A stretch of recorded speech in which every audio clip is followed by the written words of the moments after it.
नमस्ते दोस्तों, आइए सुनते हैं कहानी का दूसरा पार्ट। इसके लिए हमारे चैनल को सब्सक्राइब जरूर कर लें ताकि हमारा जो आने वाला अगला पार्ट हो वो आप तक खुद पहुंच जाए। हम कहानी सुन रहे हैं लेस्बियन लव स्टोरी, वीरान राहें मंजिल प्यार की। आइए देर नहीं करते हैं, कहानी को आगे बढ़ाते हैं। पिछली पार्ट में हमने सुना था कि रितिका हमेशा की तरह आज भी सीढ़ियों पर बैठकर उदास और हल्का हल्का रो भी रही थी।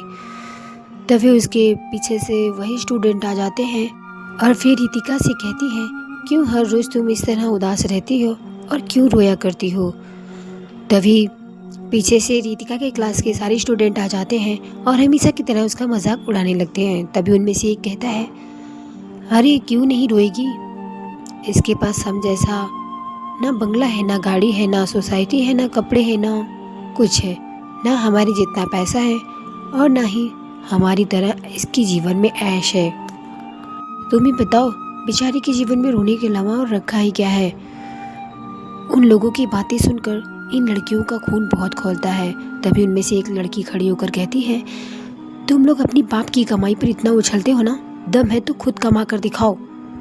न जाने कितने गरीबों का खून चूसकर तुम्हारे बाप अमीर बने होंगे और उसी अमीरी का दोस्त तुम हम गरीबों पर जमाते हो। तभी उनमें से एक और लड़की उठती है और कहती है, पर तुम तो गरीब नहीं हो, तुम्हारे पापा के पास तो इतने सारे पैसे हैं कि पूरी कॉलेज के स्टूडेंट के पापा के पास इतने पैसे नहीं होंगे। तुम्हारे पापा चाहे तो इस पूरी कॉलेज को ही खरीद सकते हैं, फिर तुम अपने आप को गरीब क्यों बता रही हो। देखो यार, मैं गरीबी और अमीरी में कोई भेदभाव नहीं करती। मुझे देखकर लगता है कि मैं काफ़ी पैसे वाले घर से हूँ। नहीं, मैं पैसे का दिखावा तब करूँगी जब अपने बल पर कुछ कमाकर बन जाऊँगी। यह इतनी सारी बातें चल ही रही थी कि तभी वहाँ पर क्लास टीचर आ जाती हैं और वहाँ हुए सारे बात इन लड़कियों ने टीचर को बता देती है। और टीचर चलते चलते रितिका के पास आती हैं और फिर उनसे पूछती है, रितिका क्या ये सच है, तुम हर रोज़ इसी तरह उदास रहती हो, क्या बात है। नहीं मैम, मैं बिल्कुल खुश हूँ, कोई बात नहीं है और मुझे इनकी बातों का कोई बुरा नहीं लगा, मैं इसी लायक हूँ, इन्हें इनकी मर्जी से जीने दीजिए, मुझे इनकी बातों का कोई असर नहीं होता। अच्छा ठीक है, अगर तुम कुछ बताना नहीं चाहती तो कोई बात नहीं, अगर तुम्हें कोई भी प्रॉब्लम हो तो मैं हूँ, तुम मुझसे बेझिझक कह सकती हो। अपना ख्याल रखना। वैसे तुम पढ़ने में बहुत अच्छी हो, तुम्हारे माता पिता बहुत ही भाग्यशाली होंगे कि तुम जैसी बेटी उनकी है। सॉरी मैम, पर रितिका के पापा नहीं है। क्या, तुम्हारे पापा नहीं है फिर भी तुम पढ़ाई में, मुझे तुम पर गर्व है, तुम बहुत अच्छी हो। Thank you ma'am. इतना कहते ही रितिका अपने रूम में चली जाती है और अंदर से दरवाज़ा बंद कर लेती है। नई क्लास टीचर खड़ा होकर बस रितिका को ही देखे जा रहे थे कि आखिर वो ऐसी क्यों है। तब क्लास टीचर खड़ी होकर वहाँ उन 3 लड़कियों से रितिका के बारे में और जानकारियाँ लेने लगती हैं। क्या रितिका हमेशा से ऐसी ही है। हाँ मैम, जब से इस कॉलेज में आई है हम तब से उसे ऐसे ही देखते हैं। हम उसे अपने साथ लेने की बहुत कोशिश करते हैं, उससे बात करने की भी बहुत कोशिश करते हैं, पर वो कि हमें मिलना ही नहीं चाहती, अलग ही रहना चाहती है। आज तक उसने किसी से कोई बात नहीं की और ना ही अपने बारे में किसी को कुछ बताया। यहाँ ये सब बातें चल ही रही थी कि तभी वहाँ पर प्रिंसिपल आ जाते हैं और फिर क्लास टीचर से बातें करने लगते हैं। तभी उन्होंने कहा कि कल हमारे यहाँ एक टूर बस निकलेगी, जिस बच्चे को जाना है वो अपनी फीस जमा कर दे और उनमें से हमारा कुछ फैसला ये भी है कि जो बच्चे पढ़ने में काफ़ी तेज है उन बच्चों से बस का फीस नहीं लिया जाएगा और मैं ये जिम्मेदारी आपको सौंपती हूँ। वहाँ से प्रिंसिपल चले जाते हैं। तभी क्लास टीचर इन तीनों लड़कियों से रितिका को बुलाने के लिए कहती है। तीनों लड़कियाँ जाती हैं और रितिका को बुलाकर लाती है। रितिका चलकर क्लास टीचर के पास आ जाती है। तभी क्लास टीचर रितिका से कहती है, देखो कल हमारे स्कूल से टूर बस निकलेगा जिसमें तुम्हें भी शामिल किया गया है। सबसे बड़ी बात यह है कि तुम्हें उस बस का फीस नहीं देना पड़ेगा, लेकिन बाकी बच्चों से लिया जाएगा। जिस भी बच्चे का नंबर यानी परसेंटेज 90% से ज़्यादा आता है यानी 90% से, उन्हें बस फीस नहीं देना पड़ेगा। तभी रितिका क्लास टीचर से कहती है, मैम, जिन लड़कियों को आपने मुझे बुलाने के लिए भेजा था वो लड़कियां भी पढ़ने में बहुत अच्छी हैं, यानी कि वो भी हमेशा 90% से ज़्यादा नंबर लेकर आती हैं, तो मेरे हिसाब से उन्हें भी शामिल किया जाना चाहिए। अगर ऐसी बात है तो तुम बिल्कुल ठीक कह रही हो। उन तीनों ने तुम्हें बुलाया, अब तुम्हें जाकर उन तीनों को बुलाना चाहिए। रितिका ने पूरे ग्राउंड में नज़र घुमाया तो उसकी नज़र पड़ती है कि वो उसके दरवाजे के पास ही खड़ी होकर आपस में बात कर रहे थे। तब रितिका चलते हुए इन तीनों के पास जाती है और तीनों को बुलाकर टीचर के पास ले आती है। रितिका कह रही थी कि तुम तीनों भी पढ़ने में काफ़ी अच्छी हो, इसलिए तीनों लड़कियां आप लोग को बस फीस भरने की कोई ज़रूरत नहीं है। आप सब इस कॉलेज के शान हो, इसलिए हम आप सबसे कोई फीस नहीं लेंगे। आप लोग को बस हमारे साथ चलना है, ठीक है? ओ रितिका, क्या सच में हम लोगों को बस फीस नहीं देना पड़ेगा? नहीं, जो भी पढ़ाई में अच्छे हैं उन्हें बस की फीस देने की कोई ज़रूरत नहीं है। वाह रितिका, तुम बहुत अच्छी हो, तुमने हमारा नाम इस लिस्ट में जोड़ा। नहीं नहीं, मैंने कुछ नहीं किया, सब आप लोगों की मेहनत ने किया है। आप लोग मेहनत ऐसा करते हो, मैम को सब पता चल गया कि आप लोग पढ़ाई में अच्छे हैं, इसलिए उन्होंने आपका नाम लिया। चलो जो भी है, पर तुमको पता है बस की फ़ीस कितनी है? पूरे 4000 है, यानी कि 4000 रुपये, जो कि अब हमारे बच जाएंगे। और जहाँ तक मुझे उम्मीद है कि अगर ये फ़ीस देना पड़ता ना तो रितिका स्टोर पर जाती ही नहीं। क्यों रितिका, मैं सही बोल रही हूँ ना? तभी पीछे से किसी की आवाज़ आती है, बिल्कुल सही कहा तुमने, इसकी उस टूर पर जाने की औकात ही नहीं है। ये कोई और नहीं बल्कि रितिका के क्लास का एक स्टूडेंट ही बोल रहा था, जो रितिका से काफ़ी जलता था। चलो रितिका, तुम्हारी पढ़ाई कुछ तो रंग लाई, वरना तुम्हारी औकात ही क्या है।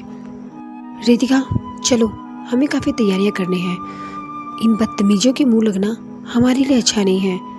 तुम अपने कमरे में जाओ और कल की तैयारियां करो, हम लोग भी जाते हैं। और हाँ, तुम हमेशा हमारे साथ ही रहोगी, तुम्हें मंजूर हो या ना हो, हम तुम्हारा पीछा नहीं छोड़ेंगे। नहीं नहीं, इसकी कोई ज़रूरत नहीं है, मैं आप लोग के साथ ही रहूँगी।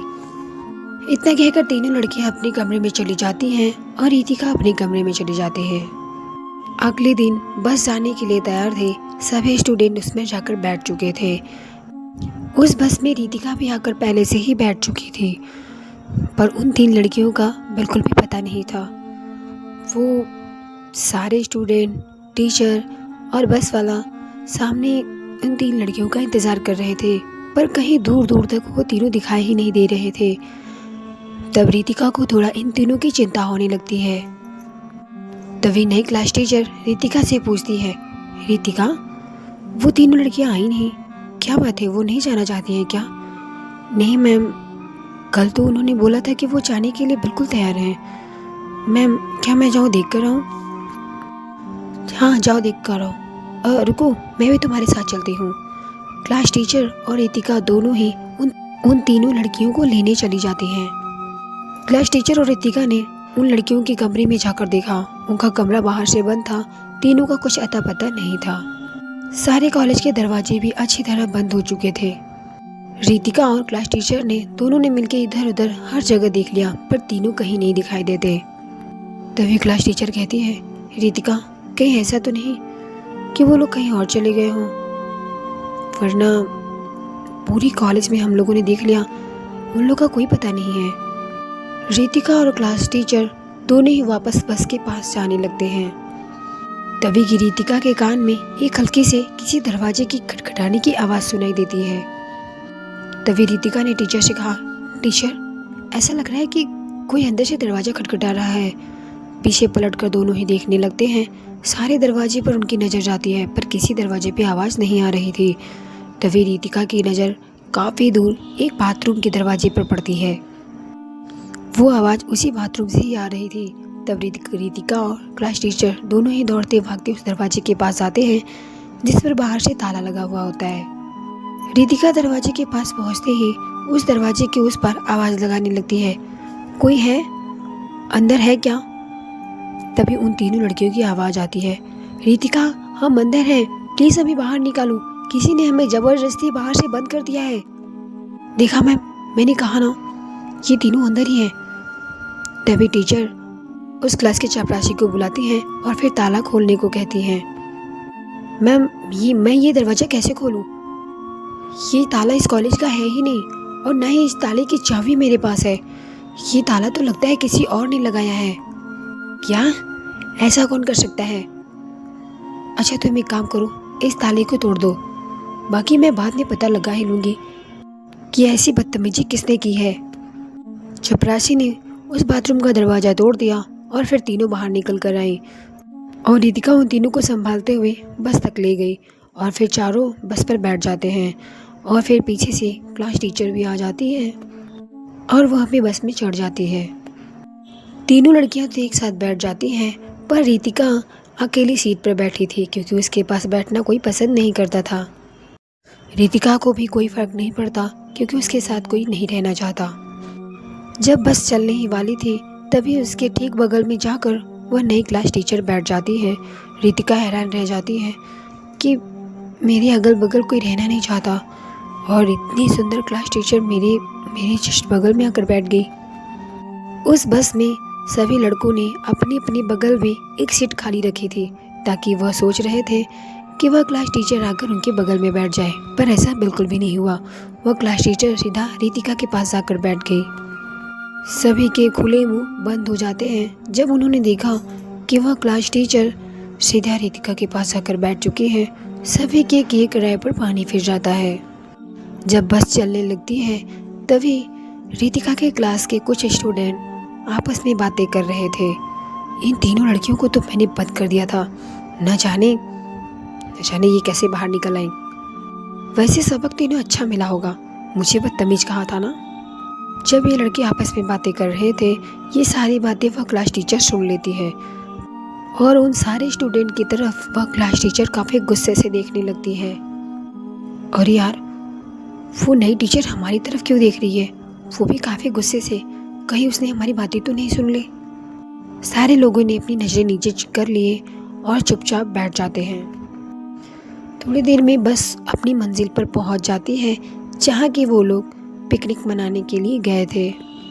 सारे स्टूडेंट बस से नीचे उतरते हैं तभी वह सारे लोग उतरते ही बहुत खुश हो जाते हैं क्योंकि ये पिकनिक बस जहाँ रुकी थी वो एक पहाड़ी इलाका और बड़ी बड़ी झरने और बहुत बड़े बड़े पहाड़ थे। उन्होंने कभी सोचा भी नहीं था कि हमारा बस ऐसी जगह पर जाकर रुकेगा।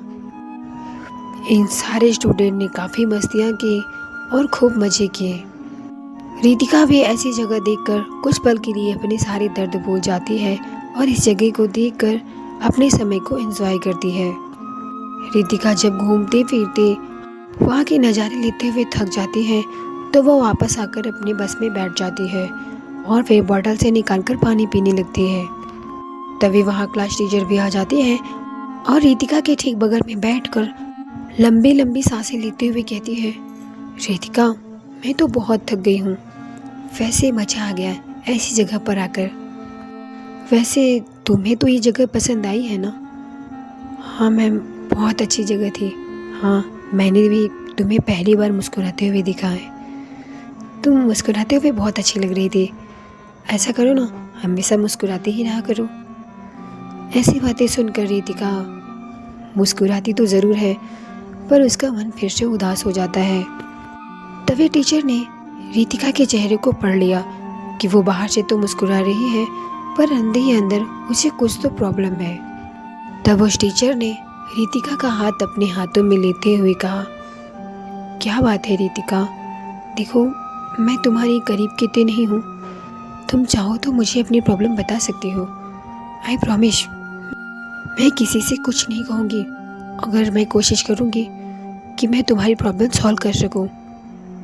मैम मुझे कोई प्रॉब्लम नहीं है, मैं बिल्कुल ठीक हूँ, तुम झूठ बोल रही हो। तुम्हारा चेहरा साफ साफ बता रहा है कि तुम किसी परेशानी में तो ज़रूर हो। रितिका अपना हाथ अपने टीचर के हाथों से छुड़ा लेती है और फिर चुपचाप उधर मुंह फेर कर कहती है, प्लीज़ मैम, मैंने कहा ना, मुझे कोई परेशानी नहीं है। टीचर ने रितिका से अब कुछ भी पूछना ठीक नहीं समझा, क्योंकि वह ठीक तरीके से जवाब ही नहीं दे रही थी। ठीक है, कोई बात नहीं, मैं बहुत थक गई हूँ, थोड़ा पानी मिलेगा? रितिका टीचर को पानी तो दे देती है, पर मन ही मन सोचने लगती है, मेरे पास कोई बैठना भी पसंद नहीं करता है। ये टीचर कितनी अच्छी है ना, मेरे बगल में आकर बैठी, मेरे साथ रहती हैं। अब तो ये मेरी बोतल से पानी भी पी रही हैं। रितिका मन ही मन बातें करते हुए हल्का सा मुस्कुराने लगती है। टीचर रितिका को मुस्कुराते हुए देख लेती है। रितिका, तुम मुझे देखकर हंस रही हो, क्या मेरे चेहरे पे कुछ लगा है? नहीं नहीं, कुछ नहीं लगा है, बस ऐसे ही। आगे की कहानी हम अगली पार्ट में, आखिर टीचर और रितिका के बीच क्या होने वाला है वह हम अगली पार्ट में जानेंगे।